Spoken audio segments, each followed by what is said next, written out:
noches, bienvenidos nuevamente a una edición de Especial Coronavirus en La Nación Más. Mi nombre es Agustina Girón. Buenas noches, Hugo Machiavelli. Hola, buenas noches, Agustina, ¿cómo estás? Exactamente, en este Especial Coronavirus que comienza antes, vamos a intentar correr el velo sobre lo que pasa alrededor de la cuarentena. El presidente Alberto Fernández dijo, prefiero un 10% más de pobres que 100.000 muertos. Analicemos la frase. La idea de muerte produce miedo. El miedo paraliza. El miedo impide actuar. El miedo le entrega nuestra voluntad a otro, que no tiene miedo y que puede usar esa voluntad de manera oportunista o también como un plan de impunidad. No lo digo precisamente por el presidente Alberto Fernández, a quien todos señalan como un ejecutor de una política sanitaria correcta. Sin embargo, con el correr de los días en la cuarentena empezamos a ver un montón de elementos rápidamente, desde compras con sobreprecios, el IFE del ANSES que gente no recibe, la llamada suelta de presos, la reforma judicial, el pedido para que se hagan en libertad personas investigadas por corrupción y lo último es lo de Máximo. Máximo critica a la oposición, Máximo critica a los medios de comunicación, Máximo dice que hay que ser solidarios, él es millonario y armó con sus padres varias sociedades que engordaron desde fondos públicos con el Estado, por eso lo investiga la justicia. Por eso, el miedo avanza hasta donde el otro se lo permite. Y en este programa vamos a entrevistar a personas que no tienen miedo y además que han denunciado el abuso de poder. Graciela Ocaña es una, Pablo Oliveto es otra. El infectólogo Gustavo Lopardo y Martín de Taz por la economía, Agustina. Así es, porque hoy es el día 58 de la cuarentena y esta fue una semana muy difícil en términos de coronavirus. Se registró un pico de casos, pico de muertes también, y de eso vamos a hablar con Gustavo Lopardo. ¿Qué va a pasar con la cuarentena? ¿Se va a extender? ¿Se va a volver atrás? De eso vamos a hablar con él, que es una de las personas que de hecho está asesorando al presidente Alberto Fernández. Pero también vamos a hablar de otra de las víctimas de la pandemia, que es la economía. Eso lo vamos a hacer de la mano de Martín de Taz, justamente para hablar de lo que va a pasar en el futuro. ¿Qué pasó también en esta primera semana de la fase 4 de la cuarentena? ¿Mejoró? ¿No mejoró la situación? ¿Qué va a pasar también con el default? ¿Vamos a entrar en default o no? Pero también, y lo adelantabas vos recién, muy bien, Hugo, esta semana conocimos que la Oficina Anticorrupción se retiró como querellante en las causas Los Sauces y Otesur. Justamente vamos a hablar de este tema con Graciela Ocaña y Paula Oliveto Lago, porque están llevando adelante una junta de firmas en change.org para que justamente el presidente Alberto Fernández revea esta decisión, esta situación, y no se dé lo que justamente ellas están llamando un plan de impunidad de Cristina Kirchner en medio de la pandemia. Exactamente, eso es lo que te vamos a contar de Especial Coronavirus mientras esperamos la cornisa. Hoy hay un programón. Luis Majul tiene una cantidad de material junto con su editorial que va a proveerte, te propongo un programa, te promete un programa impresionante. Pero el móvil que tenemos ahora va a estar Javier Mozo allí, porque ¿qué es lo que está pasando en el conurbano con los infectados? ¿Por qué no se testeó? ¿Por qué no tenemos la cantidad de información suficiente? ¿Se está ocultando esa información? Javier Mozo está con un móvil en un laboratorio que quiere hacer test, pero no lo dejan. Hola Javier, buenas noches. Muy buenas noches. Nosotros estamos en el conurbano bonaerense. Lo que ven a mis espaldas, precisamente, es un colectivo de doble piso adaptado a laboratorio móvil, sin más ni menos. Y es de la Asociación de Técnicos Clínicos de Laboratorios Móviles de la República Argentina. Vamos a hablar en la próxima salida con el presidente José de Rosa, que nos va a estar explicando para qué sirve este laboratorio, si sirve para hacer los testeos correspondientes, por qué no se hacen, por qué no los han utilizado a ellos, en el buen sentido de la palabra, tanto los estados municipales, el Estado Nacional o las provincias de las diferentes provincias de la República Argentina, y muchas preguntas más que, como ustedes decían en este prólogo, vamos a ir desasnando a lo largo de la próxima salida que hagamos. Muy bien, vamos a volver a vos, Javier, en unos minutos nada más. Muchísimas gracias. Bueno, y hay también una situación preocupante justamente con los testeos, que vos lo adelantabas recién, Hugo, y tiene que ver con las villas. Se han disparado los casos. La población que tiene mayor riesgo de contagio, nos enteramos de 2 nuevas muertes en el barrio 31. Hay preocupación, pero en la ciudad de Buenos Aires hay controles, hay testeos. Y en el conurbano preocupa porque no tenemos todavía los datos o la cantidad de infectados y no es la mejor manera para tomar una política al respecto. Así que hay un informe que en la cornisa se va a mostrar sobre que vos hiciste además en la 31 y que Javier Mozo hizo en el conurbano bonaerense. Exacto, Javier Mozo estuvo recorriendo la Villa Itatía en Quilmes, una de las más grandes dentro de la provincia de Buenos Aires, y yo estuve puntualmente en la Villa 31, donde de hecho murieron estas dos personas que vos mencionabas recién y que son además referentes que han denunciado, por ejemplo, la falta de agua potable, y por eso también despiertan más revuelo sus muertes. Por supuesto, hay preocupación, así que vamos a ver este anticipo del informe. Atención, Villas, el lugar con más preocupación frente a la pandemia del coronavirus.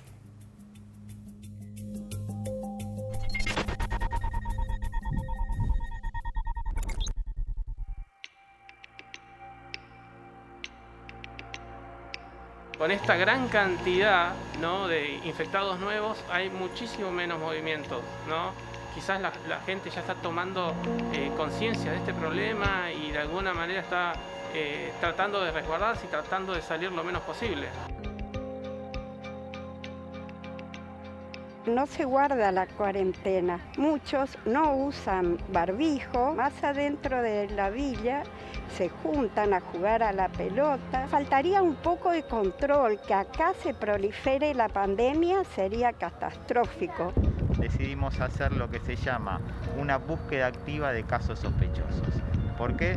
Porque el objetivo que tiene es encontrar a aquellas personas febriles y aislarlas y hacerle todo el tratamiento y tratar de disminuir la cadena de contagio. No vinieron a hacer ningún testeo, nada. Estamos esperando eso. En realidad tendrían que venir a hacerlo porque hay mucha gente que no es consciente. Salen, se van, o sea, siguen su vida normal, como si nada pasaría.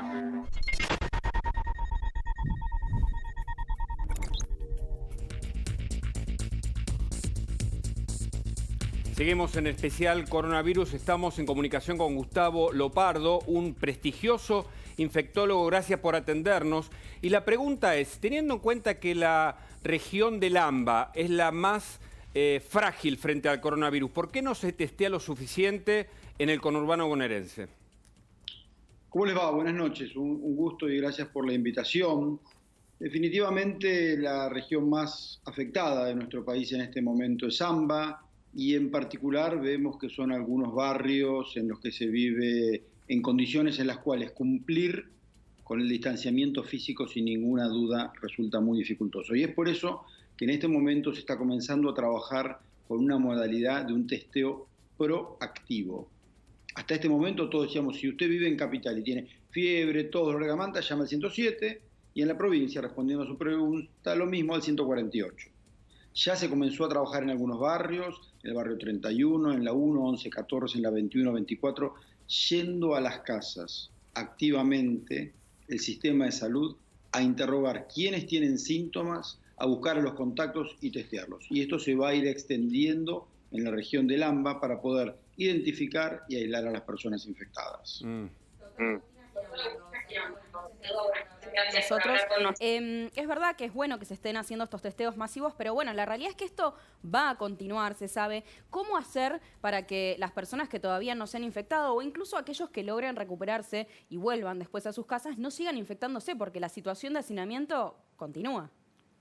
Definitivamente, es clave. El lugar donde más se infecta a la gente es en su propia casa, porque imaginemos en la situación de hoy. Alguien sale a la calle, hace una actividad, no se cuidó adecuadamente y cuando vuelve a su casa es muy difícil cumplir con los convivientes todas las recomendaciones. Sobre todo sabemos que este virus puede estar excretándose desde un tiempito antes de empezar con los síntomas. Entonces, claro, eso es lo que tenemos que sin ninguna duda cuidar y en esto vamos a tener que trabajar, seguir concientizando a la población. Hoy vimos que empezó a salir mucha gente a la calle. Tenemos que seguir porque el virus va a seguir estando ahí afuera. Yo estoy señalando una ventana, no ahora, no la semana que viene, no el mes que viene. Va a seguir estando por mucho tiempo. Entonces no lo digo para atemorizar, sino para tener conciencia de que esto va a seguir siendo así.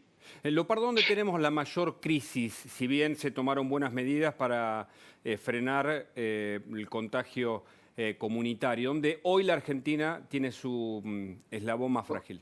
Bastante claro, a ver, de la mayoría de los casos son en la región del AMBA, circulación activa tenemos en AMBA, en algunos lugares de Río Negro, Chaco y en la ciudad de Córdoba, y en Ushuaia. Esos son lugares con circulación, pero la gran mayoría se están dando en AMBA y sobre todo en los lugares más vulnerables, que es donde es difícil cumplir distanciamiento físico. Lo mayor, los barrios muy carenciados. Y tenemos otros lugares, como son las cárceles, los geriátricos, todos lugares donde esto es muy difícil de cumplirse. Entonces, se empezó porque es difícil hablar de esto de testeo masivo. Ustedes me regalan 2 minutos de aire para que yo explique cuál es la idea. A ver, síganme esta idea.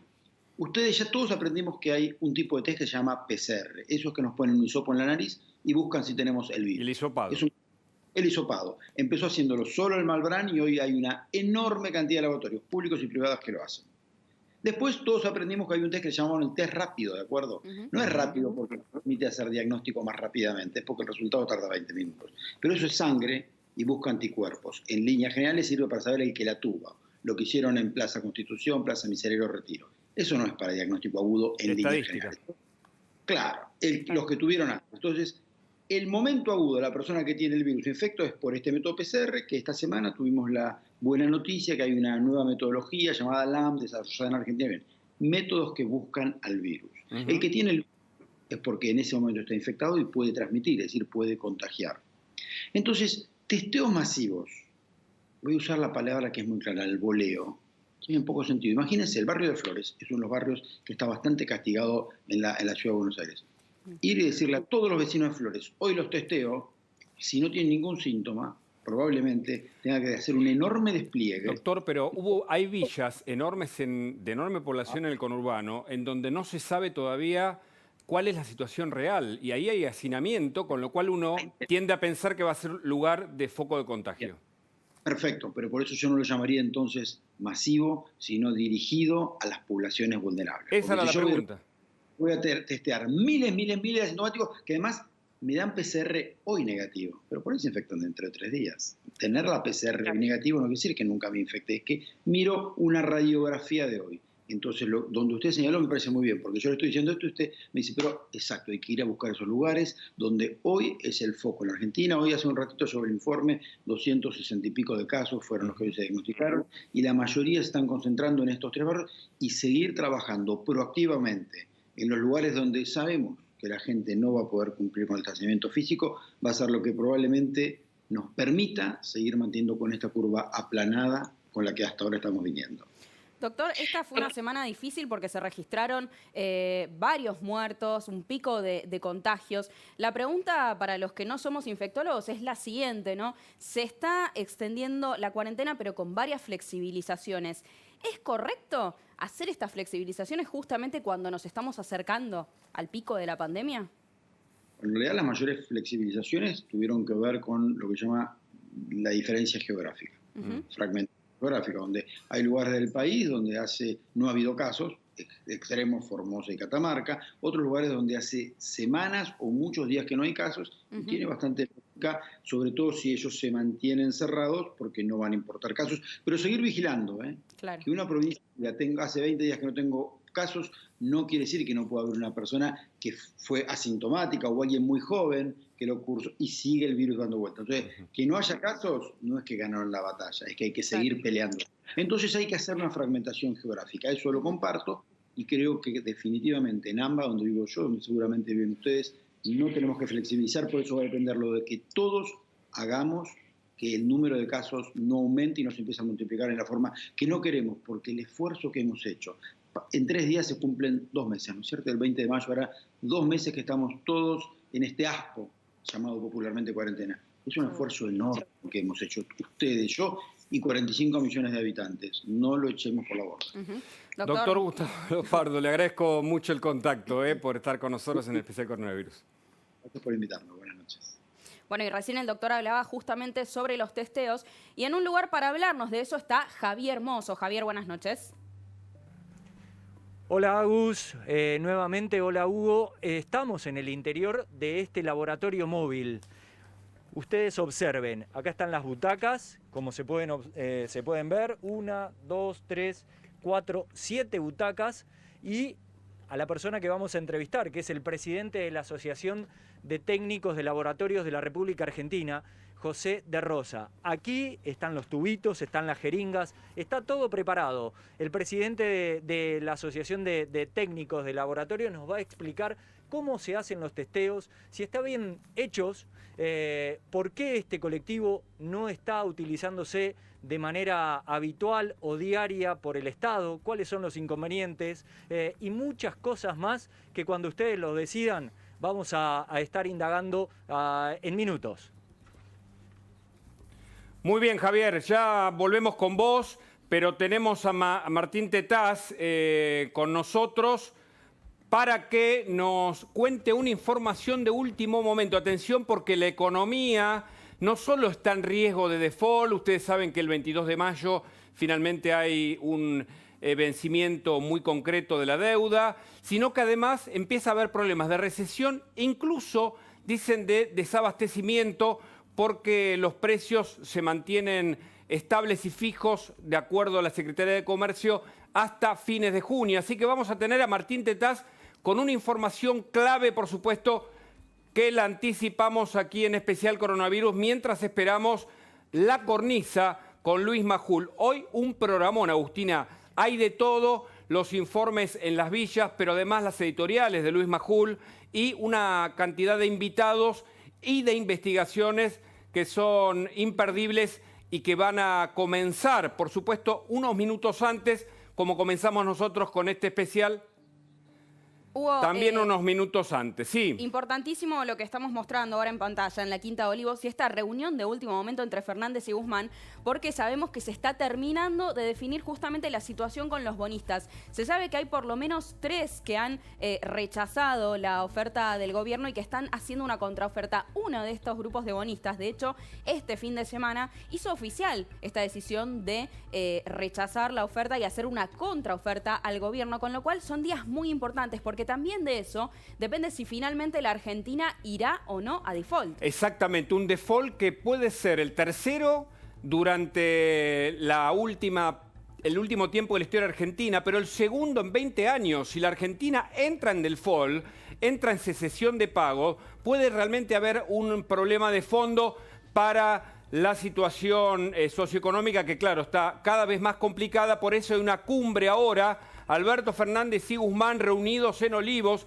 Estamos ahí. Martín Tetaz va a comunicarse con nosotros. Ya estamos logrando poder hablar con él para que nos cuente de qué se trata esta reunión que no estaba prevista, pero que es muy importante. Luis Majul está con nosotros. Buenas noches, Luis. Buenas noches. Mientras esperamos, tenemos todo preparado para hacer la cornisa.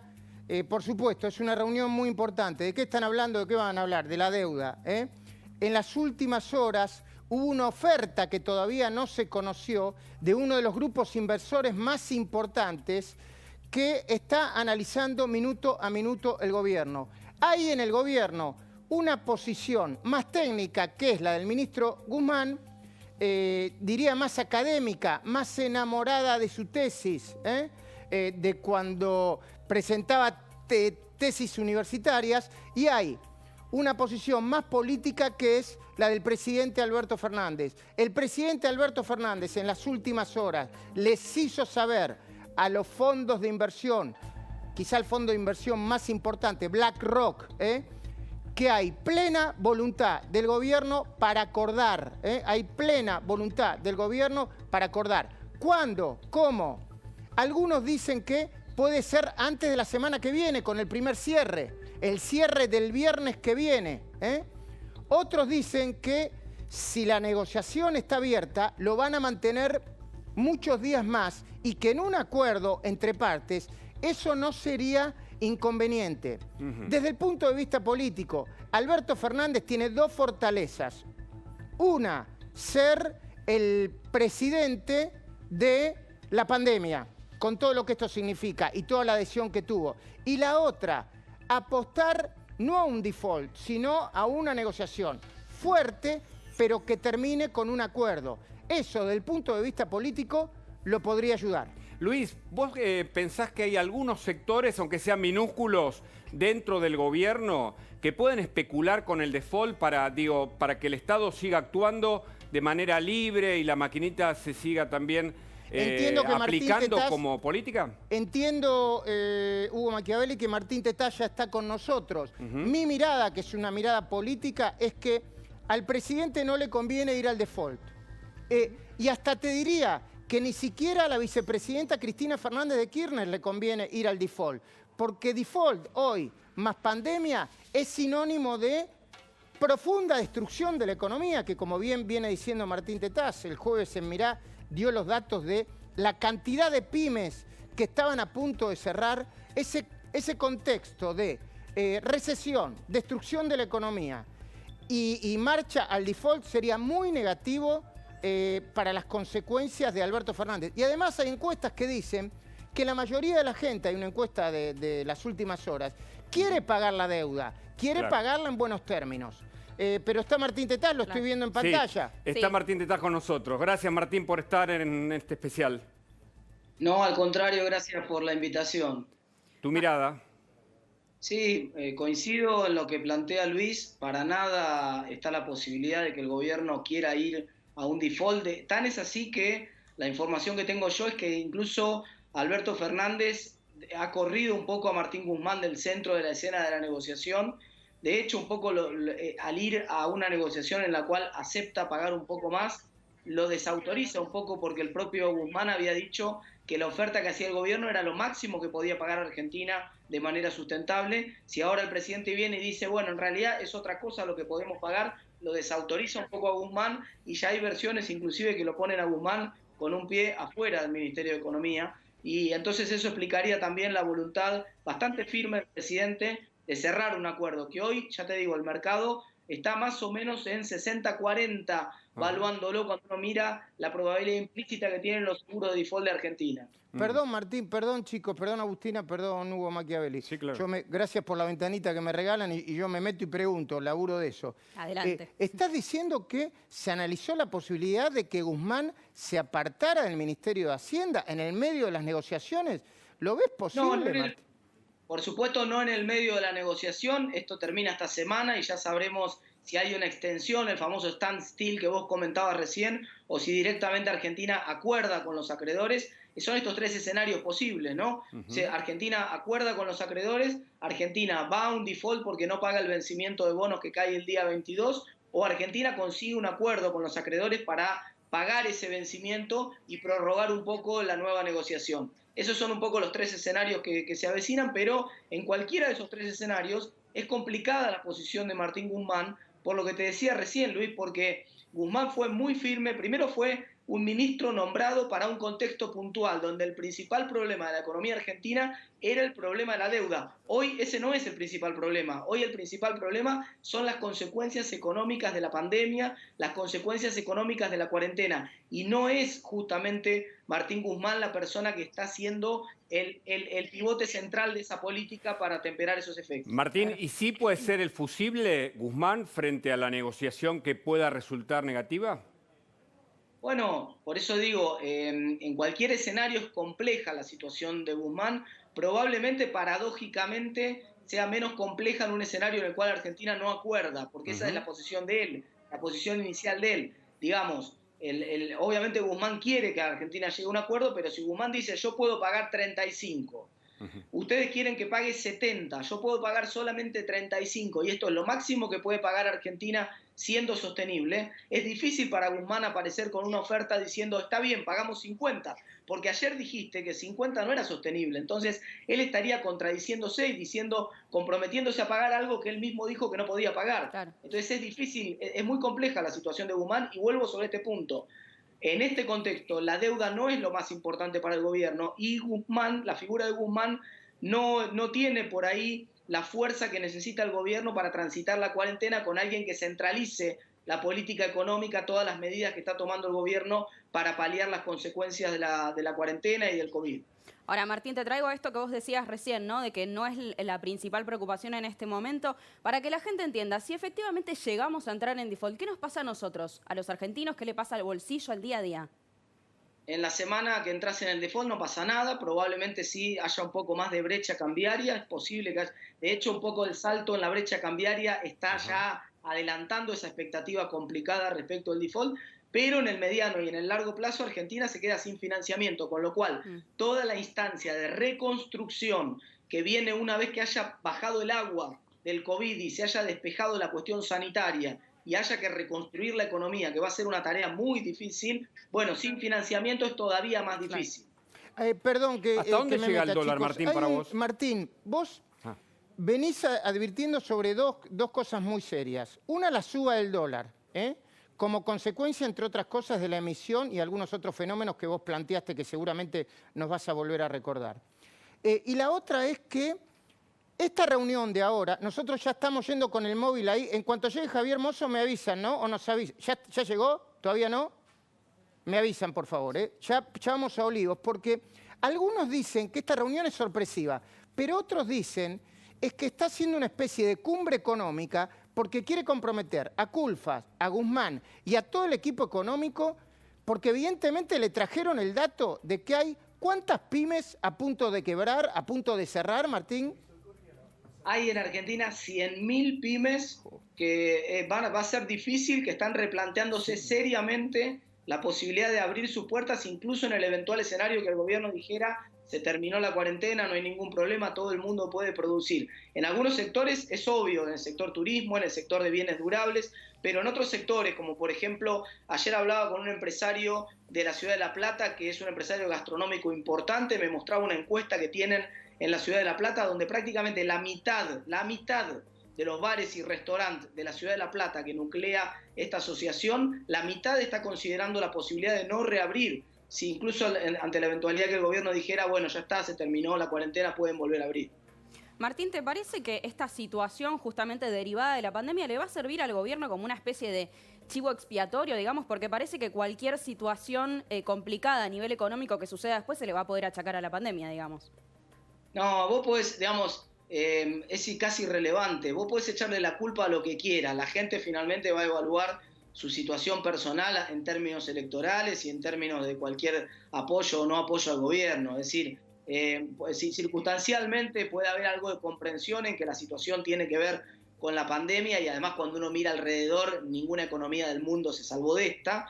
Eso es verdad, pero también es cierto que la profundidad de la crisis, y sobre todo lo vamos a ver con la recuperación. Claro. En el mundo hay cierta especulación con una recuperación fuerte en el segundo semestre, que si Argentina la consigue, en una de esas pasa lo que vos decís. Hoy por el gobierno hoy le echa a todo lo que pasó recién a la pandemia, pero si no la consigue y transitamos un segundo semestre complicado, bueno, la verdad que ahí ya no le van a quedar más excusas. Hoy por hoy el problema del default es más grave que el interno, Martín.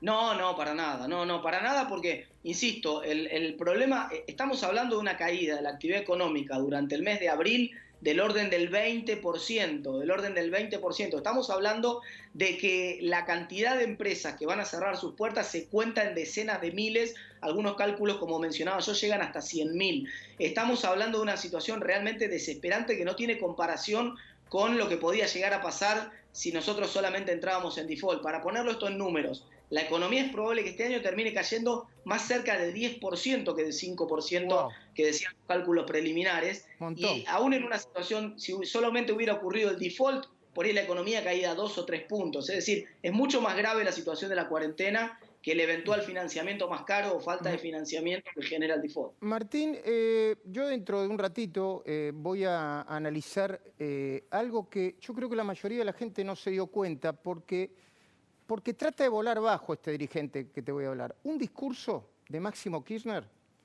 a mi entender, lleno de violencia, perverso, con una lectura que si uno hace una lectura lineal, y es muy probable que muchos la hagan, se queda con la idea de que Máximo Kirchner y el gobierno son la vida y todos los que plantean una cosa distinta con respecto a la cuarentena, la apertura de la economía, la pandemia, son la muerte. Somos como asesinos, ¿entendés?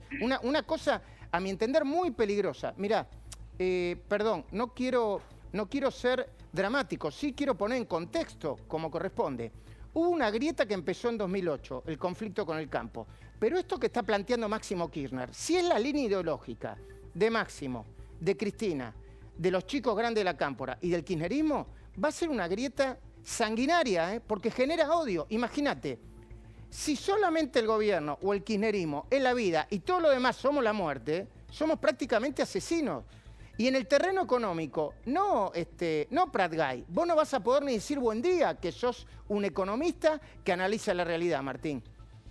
Va a ser exactamente al revés. El planteo de Máximo Kirchner el otro día en Diputados fue un planteo de otro planeta, de alguien que no sale a la calle hace mucho tiempo, tal vez le está pegando la cuarentena, a pesar de que supuestamente está exento de hacerla, pero no está saliendo a la calle, no se da cuenta que realmente en la calle la gente no tiene para comer. La única muerte real que está habiendo en la Argentina es la de cientos de miles de empresas, de autónomos que no tienen ingresos, de profesionales independientes que no pueden trabajar, de un montón de gente que está desesperada, no estamos hablando de un problema menor.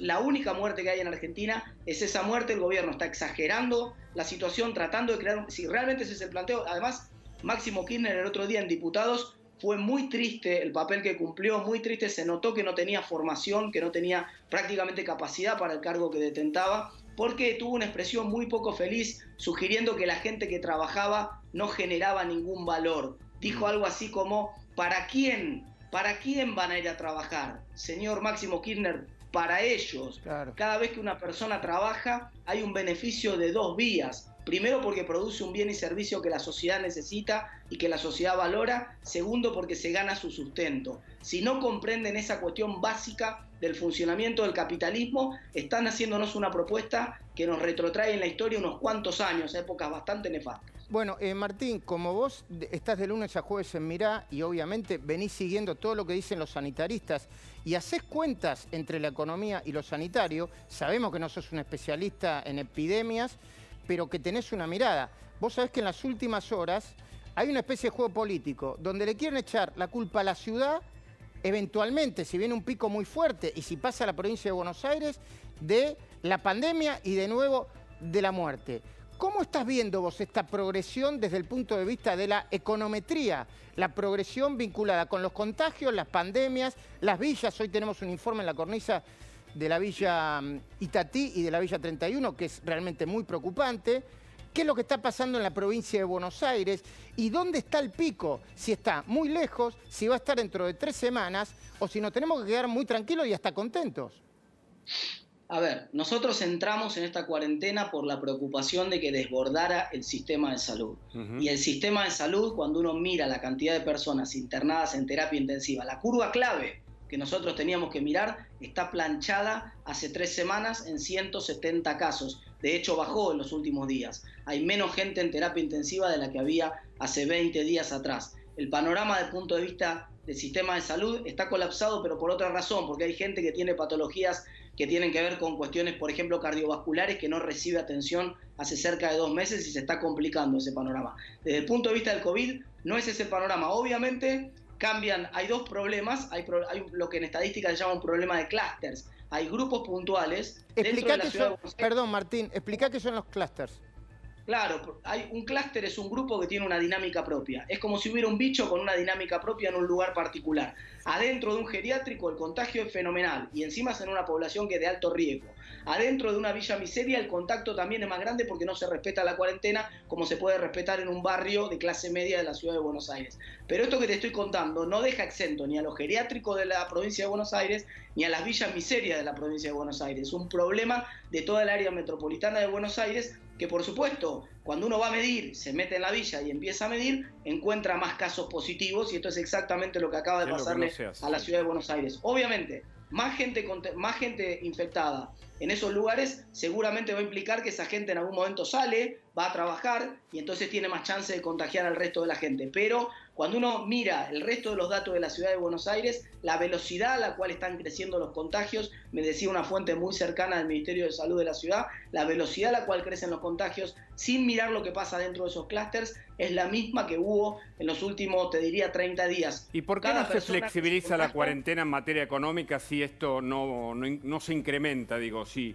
es lo que vos decís? ¿Por qué no lo hace el gobierno? ¿Porque quiere gobernar de algún modo bajo la lógica de la cuarentena? No, por eso digo, son 2 áreas distintas. El área metropolitana de Buenos Aires obviamente tiene una situación delicada. No está dominada la situación en el área metropolitana de Buenos Aires, ni mucho menos. Y entonces, si bien hay flexibilización, recién estamos en la fase 3. En el interior es más fácil llegar a otras fases, a la fase 4, a otras circunstancias. Y la pregunta del millón es, ¿por qué en los lugares donde no hay casos, no hubo nunca casos, o no hay en el último mes, como la provincia de Santa Fe, o que no hubo nunca, como la provincia de Catamarca, tuvieron tanto tiempo a la gente sin actividades, sin tener clases, etc. Chicos, ¿le puedo pedir una interrupción, por favor? Una interrupción. Me están llamando una fuente que está en Olivos y que me va a dar información sobre esta reunión.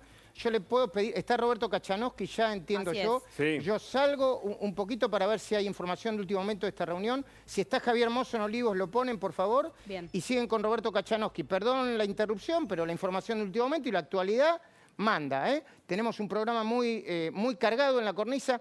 Está en coronavirus Graciela Ocaña y... Paulo Oliveto también. Y Paulo Oliveto, sí, ¿no? Sí, juntas tenemos... para hablar obviamente de lo que hizo la estrategia de impunidad de Cristina Fernández de Kirchner, pero los dejo con Martín Tetaz y Roberto Kachanowski, ¿sí? Así es, vamos a estar esperando tu información de último momento. Gracias, Luis. Y estamos en línea con Roberto Kachanowski, lo sumamos, le agradecemos el contacto también. Roberto, ¿es más grave la situación de un posible default o lo que dice Martín Tetaz, que hay 100.000 pymes aproximadamente en riesgo con lo que esto trae aparejado a nivel de puestos de trabajo, etcétera? Bueno, a ver, lo del default yo creo que, digamos, afecta poco y nada en este contexto donde el problema serio de la Argentina es la falta de inversiones, que tiene que ver con un problema institucional. El default es consecuencia de que gastamos más de lo que ingresa, así que tomamos deuda y después no queremos pagarla y ese tipo de cosas. Así que yo no veo que hoy vaya a complicar mucho más de lo que estamos complicados. Tenemos problemas más grandes. Yo no sé si son 100.000 empresas. El otro día vi que eran más o menos el 10%, 61.000 empresas, pero bueno, puede ser que lo que dice Martín tenga razón. Para que tengan una idea, en la Argentina hay 600.000 empresas, de las cuales el 99% son pymes, ¿sí? Si hay 61.000 empresas que están en problemas, el 10% de las empresas argentinas están en problemas, obviamente. Y esto es consecuencia de que ojo, no es la cuarentena solamente la que genera el problema. Ya antes de que se produjera la cuarentena, la economía venía cayendo en diciembre, en enero y en febrero. Eso que iban a poner plata a la gente para reactivar el consumo y la economía no funcionó y aumentó la inflación. De manera que yo creo que hay muchas empresas que están en problemas, pero le digo más, en este momento, en los primeros 12 días de mayo, la base monetaria, o sea, la cantidad de pesos emitidos por el Banco Central, aumentó un 28% respecto al último día de abril. En números esto es más o menos 290.000 millones de pesos.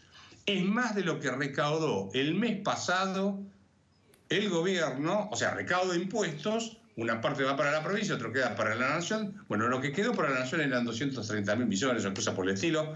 Es más hoy la fuente de financiamiento de la emisión monetaria que los ingresos tributarios. Así que miren si tenemos problemas para preocuparnos, ¿no? Kachanowski, usted hablaba recién sobre la inflación y lo traigo a ese tema, porque esta semana se anunció el aumento de la inflación, pero el INDEC al mismo tiempo dijo que fue el menor aumento de inflación desde noviembre de 2017. Pero la realidad es que cerraron muchos comercios durante este tiempo de medición y además esas mediciones fueron virtuales. ¿Es engañoso este número o no? No es un número de referencia para nada. El día que la gente pueda salir a comprar... A ver, todos tenemos algún tipo de efectivo, pero no podemos salir a comprar nada. Por lo tanto, lo que los economistas llamamos demanda por moneda, tenerla acá en la billetera sin usarla, es porque estamos forzados porque es cuarentena. Claro. Abran la cuarentena y vuelan los precios y vuela el tipo de cambio y qué sé yo. ¿Cuánto está ahora el dólar? 130, no me acuerdo cuándo está, qué sé yo, cosa por el estilo. 130, 140.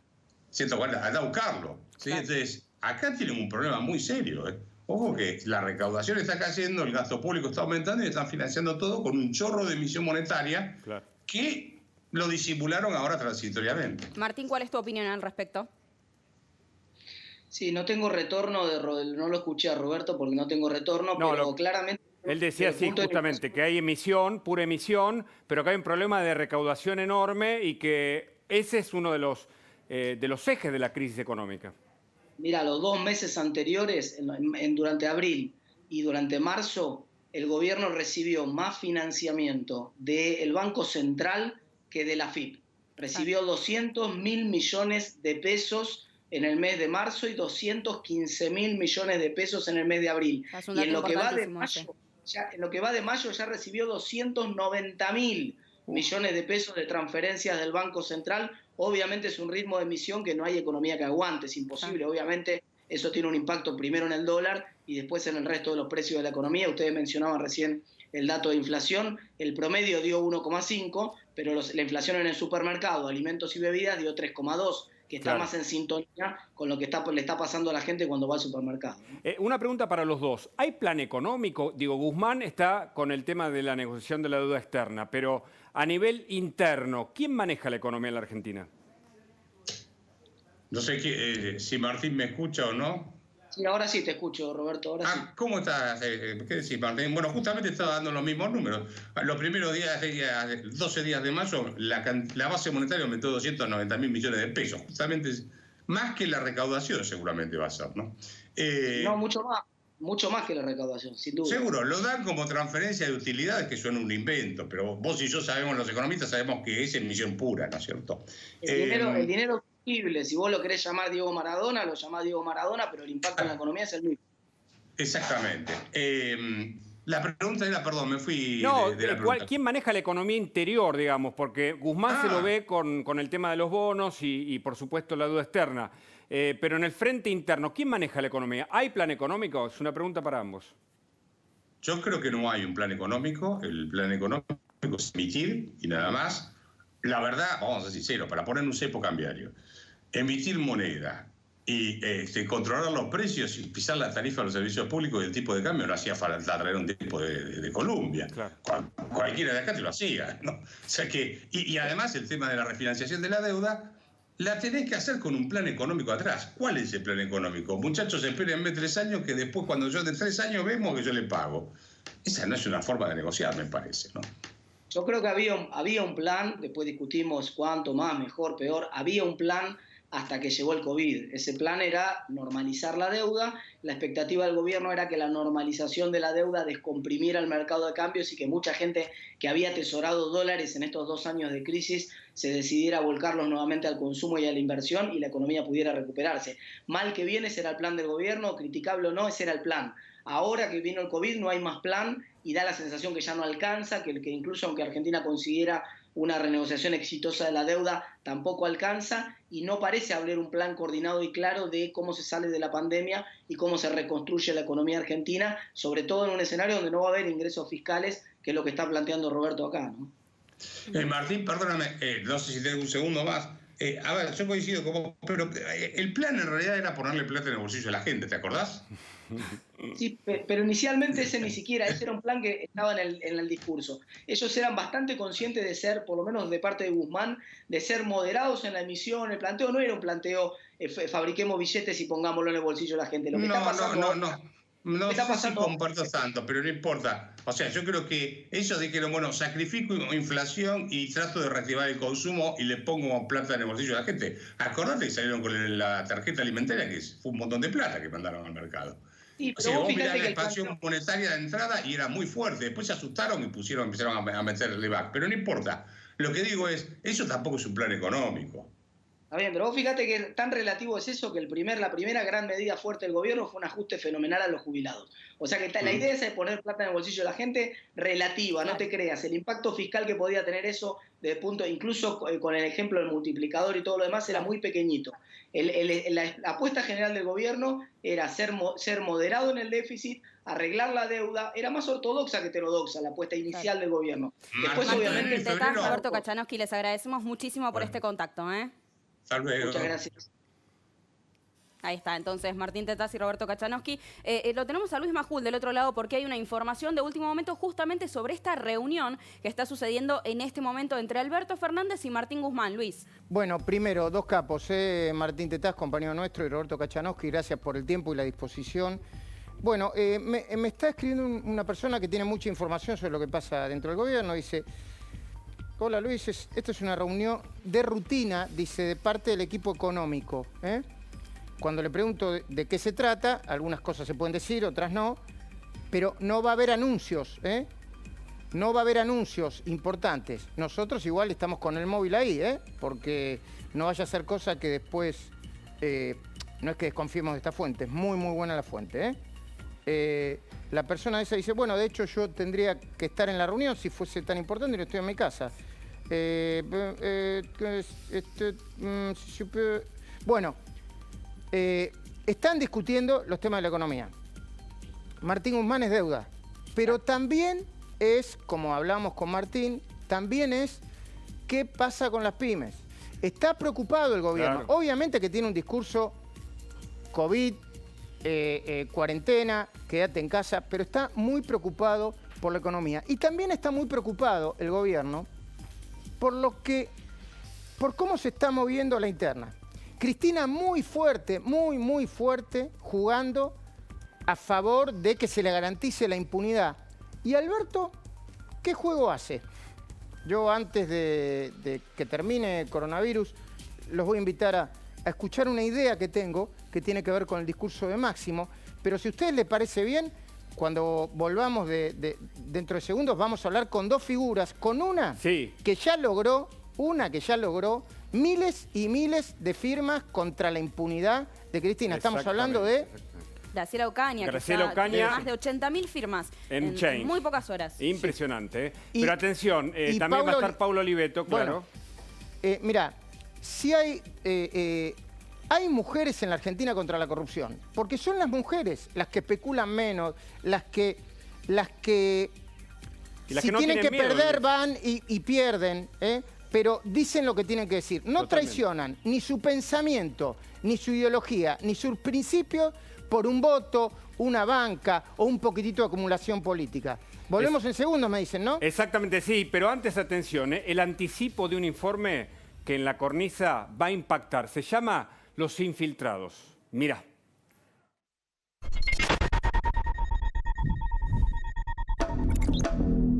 Yo la verdad que en mi gobierno, por como soy yo, no voy a aceptar ningún hecho de corrupción. Y no voy a aceptar a ningún corrupto cerca.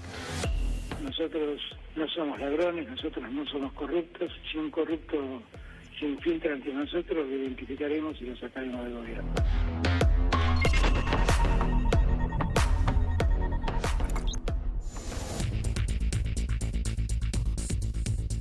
Esperamos a Luis Majul con la cornisa, en minutos, un programón. Pero estamos ahora en comunicación con Graciela Ocaña. Ella inició con Change, una iniciativa para evitar la impunidad de un plan que se entiende tiene a Cristina Fernández como protagonista y logró una cantidad de miles de firmas impresionante. Graciela, gracias por estar. No, gracias por el llamado. Sí, te agradezco la difusión. Esta es una iniciativa que presentamos con un grupo de diputados de Juntos por el Cambio, entre ellos María Luján Rey, Cristian Ritondo, Carmen Polledo, que básicamente lo que busca es eso, digamos, expresar que los ciudadanos puedan expresar su malestar. Nos parece que más allá de los pedidos de informe, la citación al titular de la Oficina Anticorrupción para que den explicaciones de por qué decidió sacar como querellante a la Oficina Anticorrupción de las causas que involucran a la actual vicepresidenta, y también una denuncia penal que acompañé de un grupo de diputados, exactamente. Pero esto es importante porque 130.000 personas en prácticamente 48 horas firmaron, y bueno, y a todos aquellos ciudadanos que quieran seguir apoyando, la petición está en Change y todavía está activa. Ustedes ven un plan de impunidad que incluye que la OA se corra de ser querellante, y también la UIF podría seguir el mismo camino y de ese modo los juicios orales perder la fuerza de quienes son creyentes, que de algún modo, en este caso, son instituciones que investigan corrupción. Sí, nosotros pensamos que esto puede pasar. Esto es un plan que se viene desarrollando desde prácticamente que Alberto Fernández llegó al gobierno con Cristina Fernández de Kirchner, y que lo que busca justamente es la impunidad. Ya lograron, por ejemplo, que personas condenadas como el ex vicepresidente de Cristina Fernández, Amado Boudou, consiguieran la libertad a pesar de estar condenado, y también han conseguido, en este caso, sacar a la Oficina de Anticorrupción en su rol de querellantes. Pero también vemos como preocupación el avance que se intenta sobre jueces y fiscales, y estamos a la expectativa de esta reforma judicial, de estos cambios que se propondrían, que bueno, que vemos con mucha preocupación, porque no hablan de apostar a una justicia independiente, sino más vale buscar un camino de impunidad para los funcionarios, que son parte del saqueo de la Argentina, ¿no? Porque hay que recordar que en la causa que estamos hablando, la de Otesur y los sauces, dinero público, dinero del presupuesto que se pagó para hacer rutas en la Argentina, particularmente en la provincia de Santa Cruz, terminaron vía una operación de lavado de dinero en las manos de Cristina Fernández a través del alquiler de sus propios hoteles, en una cosa que es fraudulenta, porque las habitaciones jamás se ocuparon. Graciela, concretamente, ¿qué significa que la Oficina Anticorrupción se retire como querellante en las causas de los sauces y Otesur? ¿De qué manera puede beneficiar a la vicepresidenta? Bueno, en primer lugar, porque en muchas causas la que genera la denuncia y hace la investigación primordial fue la Oficina Anticorrupción. Y en otras, como en estas, nos parece que es importante que se apoye el rol de los fiscales. Claro. Hay que recordar que estas dos causas llevan más de 1 año y medio que han sido elevadas a juicio oral. Es decir, la investigación ya está terminada, pero que todavía no tenemos los jueces que van a estar a cargo. Entonces eso, y la reforma judicial, que te vuelvo a decir, comenzó al principio del gobierno ya con la implementación de la reforma al sistema previsional para jueces, y que implicó que muchos magistrados y fiscales se retiraran de la justicia, ¿no? Y además, como una forma de limpiar la justicia para nombrar funcionarios judiciales. Graciela, está la idea, que por ahora no aparece tan visible, de tener incluso una corte propia, con mayor cantidad de miembros.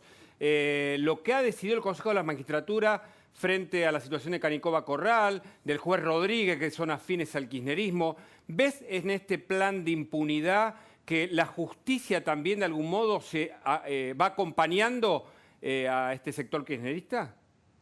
Bueno, vos seguís mucho las causas judiciales y sabés que a veces los tiempos de los tribunales no son los tiempos que uno como ciudadano quiere ver, ¿no? Ya solamente mencionar que una causa que investiga la corrupción tarda entre 2 y 15 años en llegar a juicio oral, y después, como en este caso, tenemos la demora, digamos, en implementar los juicios orales. A nosotros nos parece que sí, que es parte de toda una serie de movimientos que se vienen llevando adelante desde el momento en que Cristina llegó al gobierno en su nuevo rol de vicepresidenta para lograr la impunidad. Creo que ese es el objetivo final y me parece que eso es lo más preocupante y creo que la sociedad, los que votaron a Alberto Fernández, seguramente muchos independientes no quieren eso, como no quieren tampoco la salida de presos, que también significa consagrar la impunidad.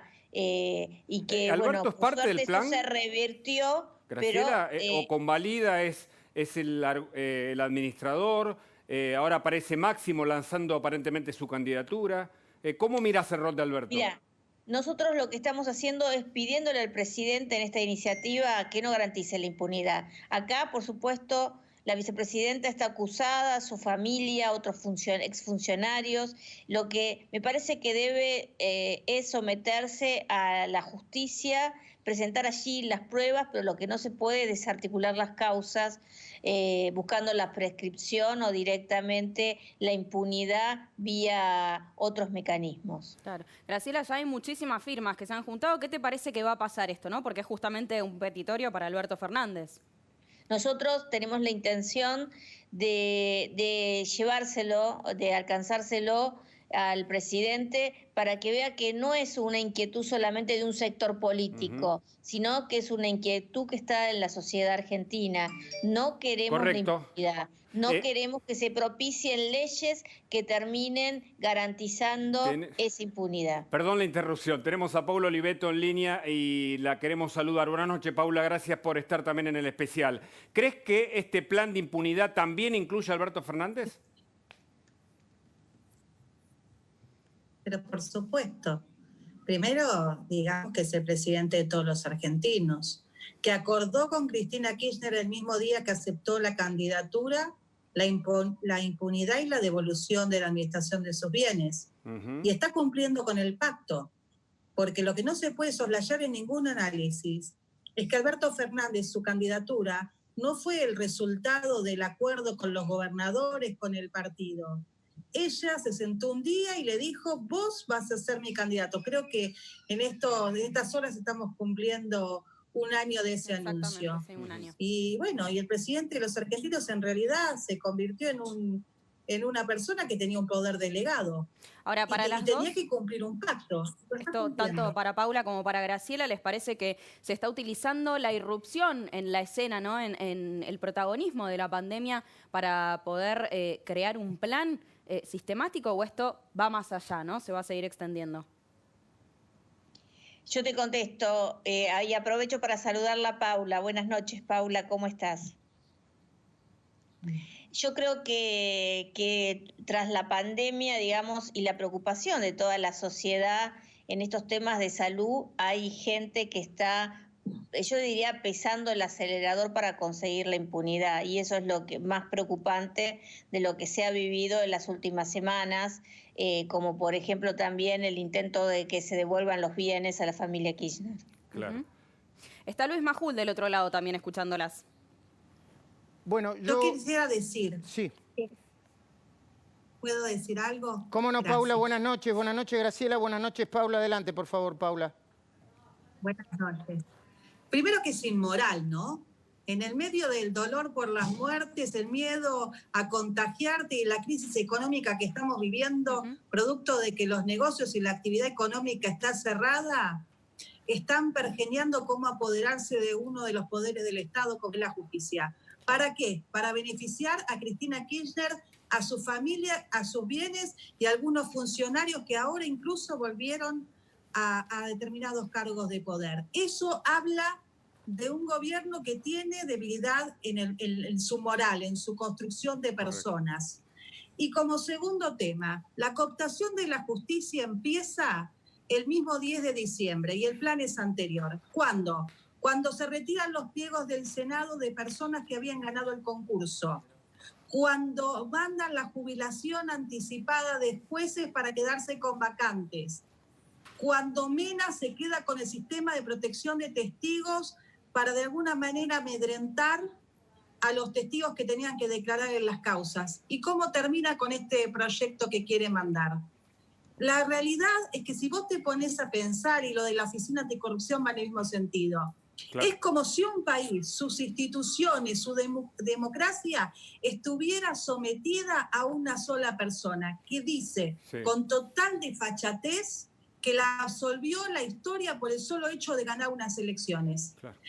Al mejor estilo autoritario, antidemocrático que podemos ver. Y la verdad es que no podemos naturalizar estas cosas, porque primero van a ir por las justicias, después van a ir por las empresas, después van a ir por la libertad de todos nosotros, y cuando todo eso pase no va a quedar nada. Y ya lo vivimos. Te hago una pausa, Paula, para despedir a Graciela Ocaña y agradecerle el contacto, como siempre, con información, y por supuesto vamos a seguir acompañando esta iniciativa de Change, que ya tiene 120.000 adhesiones en contra de un plan de impunidad. Luis, arranca la cornisa. Le voy a pedir a Paula, Agustina, Hugo, y le voy a pedir a Paula, yo para esta hora tenía pensado hacer un pequeño comentario y quería que Paula, a esta hora ya la tenemos que pedir, pero quería que Paula nos acompañe porque recién la pusimos en el aire. Quiero que compartamos esto, Paula, y después vos me dirás si estás de acuerdo o no. Yo creo que el discurso de Máximo la semana pasada, el miércoles, mucha gente no se dio cuenta hasta cuánto estaba llamando al odio y a una nueva grieta de la vida y la muerte. Un discurso muy violento, aunque lo dijo tranquilo. El miércoles pasado, en su discurso de cierre de sesión, Máximo Kirchner, posible candidato a presidente en 2023, porque no se olvidan, de acuerdo al deseo de su madre, instaló una nueva grieta, una mucho más peligrosa y perversa que la que instalaron en 2008 a partir del conflicto con el campo Néstor Kirchner y Cristina Fernández. Es una línea de continuidad. Se le podría poner como título al discurso de Máximo, porque yo lo leí completo, lo subrayé, lo marqué. Se le podría poner, nosotros somos la vida, según Máximo. Ustedes, todos los demás, son la muerte. Mirá qué peligroso. La primera trampa del discurso de Máximo. Después del archiconocido acto de demagogia, insisto, lo vi todo el discurso, en el que agradece a los trabajadores del Congreso, demagogia pura, ¿no?, para la tribuna, se coloca en un lugar que no le corresponde. Esta es la primera trampa, el lugar de la oposición. Máximo dice, yo soy una víctima del poder. ¿Cómo del poder? Si vos sos el poder. Alguien lo tendría que haber interrumpido en la sesión, respetuosamente, y decirle, hey, Máximo, vos sos el gobierno, ganaste las elecciones, tenés la presidencia, tu gobierno, la mayoría del Congreso, manejás junto a la Cámpora empresa del Estado con cajas millonarias. Me acuerdo de memoria, ANSES, PAMI, Aerolíneas, AFIP. Sos parte de un poder enorme. No sos la rebeldía, sos el poder. Casi tenés la suma del poder. Es más, el jefe de gabinete, como lo denunció Pablo Oliveto, acaba de tomar superpoderes para reasignar partidas del presupuesto casi sin límites. Digo, ¿no le parecerá medio hipócrita? ¿No te parece medio hipócrita, Máximo, si lo estás viendo vos o tu gente? Colocarte en el lugar de la oposición. Es muy inteligente, Máximo. No hay que subestimarlo. Mejor dicho, muy astuto. Hace tiempo que dejó de ser el chico de la PlayStation desinteresado por las cosas del poder. Es más, se está transformando silenciosamente en el dirigente más poderoso de la Argentina. Después de Alberto, después de Cristina, por su vínculo con los intendentes y gobernadores de todo el país. Pero déjame que te muestre lo que hizo Máximo un poco más en el discurso del miércoles. En su discurso se salió de contexto al comparar datos aislados entre el desendeudamiento mentiroso de Néstor, porque no se terminó de desendeudar, y el enorme endeudamiento, que fue un enorme endeudamiento de Macri. Y también se olvidó de otro par de datos al recordar cómo salió la Argentina en la crisis de 2001. Igual como hacía su padre, sin decir una palabra del trabajo sucio que ya había hecho Duhalde, Remeslenikov y del precio récord de la soja, colocando de nuevo a Néstor Kirchner en el lugar de héroe nacional. Basta de relato, no mientan más. Máximo, en su discurso, volvió a mezclar peras con manzanas. Tómenlo, esta es la versión taquigráfica. Al concluir, escucha bien, porque ya empiezan a preparar el terreno, lo que habíamos hablado recién con Federico Andajasi. Ya están Federico y María Julia. Al concluir que el COVID lastima más a la ciudad de Buenos Aires y al Gran Buenos Aires que al resto del país, escuchá lo que dice Máximo, porque los aviones de Aerolíneas Argentinas tienen que seguir pasando por la capital. ¡Guau! Por supuesto, no dijo una palabra de por qué. Ni su padre ni su madre propiciaron la federalización de los vuelos de cabotaje después de gobernar durante 12 años seguidos. A partir de ese momento fue cuando Máximo empezó a construir la idea de que él es la vida y la oposición es la muerte. ¿Cómo? Pegándole, sin nombrarla, a Patricia Bullrich, censurando su opinión política, porque se puede criticar, pero la censuran. Solo porque ella había dicho, igual que muchos otros, Luis Juez, un montón, que el presidente se había enamorado de la cuarentena. ¿Y cómo diferencia la vida y la muerte? Ellos son la vida, dice Máximo, criticando los medios, más precisamente a La Nación. Porque Máximo, a los periodistas del diario, los acusó de caranchear, ni siquiera a los directivos, a los periodistas. Qué sororo es Máximo con los compañeros que laburan, ¿no? ¿Por qué? Solo por consignar que Chile se había enojado con la comparación que había expresado Alberto Fernández en su momento sobre las políticas sanitarias de ambos países, Argentina y Chile. Máximo puso de manera falaz a él mismo al lado de la vida y al periodismo crítico, la oposición y los sectores productivos del lado de la muerte. Al agitar el siguiente fantasma. Primero te lo voy a decir textual y después, si está el video, lo ponen, por favor. Porque lo dice de una manera que parece que no te estuviese diciendo nada, ¿no, María Julia y Federico? ¿Te parece que no se estuviera diciendo nada? Sí, están cocinando algo, Luis. Después lo vamos a hablar, pero están cocinando algo. Mirá, textual. Muchas veces dicen que hay que abrir la economía. Hoy andaba por la calle y veía a la gente con barbijo y máscara de plástico. ¿Hasta dónde nos van a llevar? ¿Hasta dónde van a llevar a la gente? Rebaja de sueldo, barbijo, cosas plásticas en la cabeza. Dijo esto, mirá. Muchas veces dicen hay que abrir la economía, hay que abrir la economía. Yo hoy andaba por la calle y veía a la gente con barbijo, con máscara de plástico. ¿Hasta dónde nos van a llevar? ¿Hasta dónde van a llevar a la gente? Rebaja de sueldo, barbijo, cosas de plástico en la cabeza.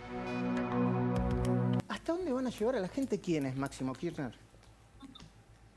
¿Qué tipo de monstruos imaginarios, Máximo Kirchner?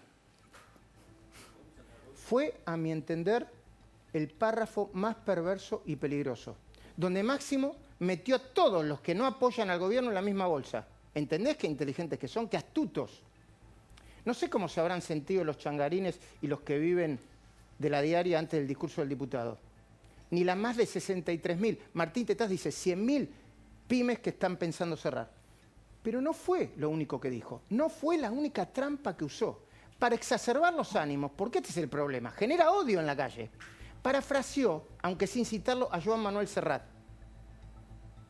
Yo me acuerdo bien, dijo, juegan con cosas que no tienen repuesto. ¿Está el videito de eso? Juegan con cosas que no tienen repuesto. Mirá. La gente se muere. Se juega con cosas que no tienen repuesto. Así que los que no piensan como vos, Máximo, juegan las cosas que no tienen repuesto, sabés qué son, ¿no? La vida de los demás. Perdón, está Rubinstein ahí, se acaba de sentar a mis espaldas, gracias. Me doy vuelta yo. Feliz cumpleaños, Rubinstein. Me dijeron que hoy cumpleaños, ¿cierto? Es cierto, muchas gracias. Igual que yo. Dígame feliz cumpleaños, por favor. ¿Hoy cumplís? Sí, hoy cumplo. Mire, ahí, a la cámara que tiene que mirar. Ahí está. Ahí está, feliz cumple. Gracias, ¿eh? Vamos a hablar ahora, obviamente, del COVID y de muchas otras cosas. Pero no piensan como vos, Máximo. Hay mucha gente que no piensan como vos. ¿Quiénes juegan con la vida de los demás? ¿No te parece una enormidad decir eso, Máximo? Así que Máximo, millonario, candidato a pagar, según la propia declaración jurada, el impuesto a los más ricos, investigado por la justicia como integrante de una asociación ilícita, es la vida, la revolución, la defensa de los pobres, y más del 50% de los argentinos que estamos preocupados por la economía, solamente porque estamos preocupados por la economía, somos la muerte. Así que ahora no se puede opinar porque el que opina es peor que el coronavirus. O porque disentir equivale a estar infectado por el virus del neoliberalismo, el capitalismo, el egoísmo ancestral. Yo tengo una idea mejor y respetuosamente la digo. ¿Por qué Máximo Kirchner no dona toda su fortuna a un fondo de emergencia? Así demuestra la coincidencia entre sus palabras y su conducta personal. Insisto, Máximo es muy astuto porque enseguida vinculó la cuarentena con la menor carga viral que estarían recibiendo los profesionales de la salud. Otra afirmación de alto contenido demagógico. Antes de terminar su discurso, volvió a apuntar a los enemigos sin identificar. ¿Quiénes son? La concentración económica, los grupos de presión, grupos que presionarían tanto al gobierno nacional como Horacio Rodríguez Larreta. Máximo se dirigió a Horacio Rodríguez Larreta y a otros así. Para aguantar la presión, cuente con nosotros. ¡Wow! ¿Dónde están los grupos que estarían presionando al gobierno? ¿No los estará presionando la realidad? Antes de terminar este comentario, quiero dedicar un aplauso para los científicos del CONICET que lograron fabricar un kit de testeo con capacidad para determinar quién tiene COVID-19 en menos de una hora. Lo vamos a hablar con Rubinstein ahora. También quiero aclarar, para que nadie te confunda, que nosotros desde acá no impulsamos ninguna flexibilización de la cuarentena. Para que no nos metan del lado de la muerte, ¿viste? Solo entrevistamos a científicos como Rubinstein, como Daniel López Rossetti, pero además como ciudadanos hacemos lo que nos piden las autoridades. Pero de ninguna manera vamos a callarnos la boca, menos renunciar al debate de ideas. De nuevo, todo el peso de la ley contra los Mühlberger de este mundo, de él también vamos a hablar, pero también contra los corruptos que venden con sobreprecio al Estado, a cualquier Estado, el de la nación y el de la ciudad. Y una cosa más. Si creen que la nueva grieta de la vida y de la muerte, la nueva grieta inaugurada por Máximo Kirchner va a evitar la indignación por la embestida a favor de la impunidad que está protagonizando su madre, tengo una mala noticia. El nivel de rechazo por el cierre de las causas de corrupción es tan alto como el de quienes se oponen a que manden a sus casas a los presos acusados de abuso, violaciones y otros graves delitos. porque la corrupción también mata, igual que el COVID-19. Voy a despedir a Agustina Girón, gracias a Hugo Machiavelli, gracias por aguantar, y le voy a pedir a Paula Oliveto, si está todavía ahí, una reflexión sobre lo que acabamos de decir, Paula.